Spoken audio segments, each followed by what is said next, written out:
So hello guys, ఇది part 2 అనమాట. యాక్చువల్గా ఇది చాలా లేట్ అయిపోయింది, సారీ.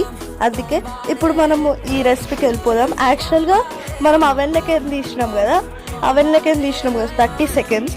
సో కొంచెం కొంచెం పాలు పోసుకుంటూ ఉండండి.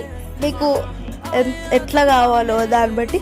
ఒకవేళ పాల లెక్క ఉందనుకోండి, మీరు కొంచెం ఫ్రిడ్జ్లో పెట్టుకోవచ్చు, లేకపోతే మీకు అట్లని కావాలంటే వేసుకోవచ్చు కేక్ మీద. సో యా, కలుపుతూ ఉంటే ఇట్లా వస్తుంది అనమాట. నాకైతే ఇట్లా చాలన్నమాట. ఒకవేళ మీకు ఇంకా గట్టిగా కావాలంటే ఫ్రిడ్జ్లో పెట్టుకోవచ్చు. డీప్ ఫ్రీజర్లో కాదు, నార్మల్గా ఫ్రిడ్జ్లో ఉంటుంది అది.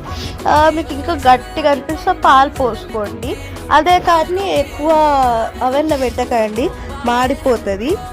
అందుకే గైస్, మీ దగ్గర కేక్ ట్రే ఉంటే అది వేసుకోవచ్చు. నా దగ్గర లేదు కాబట్టి ఇట్లా వేసుకుంటున్నా.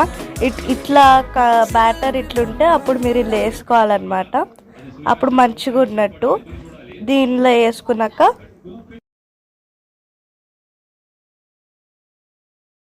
బ్యాటర్ వేసుకున్నాక ట్యాప్ చేయాలి, ఎందుకంటే అలా కింద అంతా ఎయిర్ బబుల్స్ ఉంటే పైకి వస్తాయి అనమాట.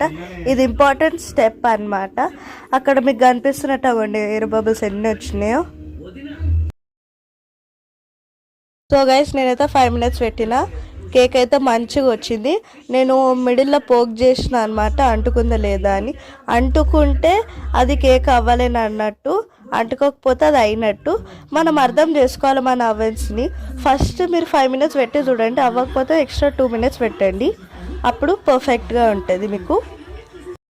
సో ఇప్పుడు ఐసింగ్ టైం అనమాట. ఫస్ట్ మనం షుగర్ సిరప్ ఏదైతే కలిపి పెట్టుకున్నామో దీనిపైన వేయాలా. దాని తర్వాత లేయర్స్ కూడా కట్ చేసుకోవచ్చు మీరు. దాని తర్వాత మనము క్రీమ్ ఏదైతే పెట్టుకున్నామో అదే చాక్లెట్ది, అది దానిపైన వేసుకోవాలి, అంతే.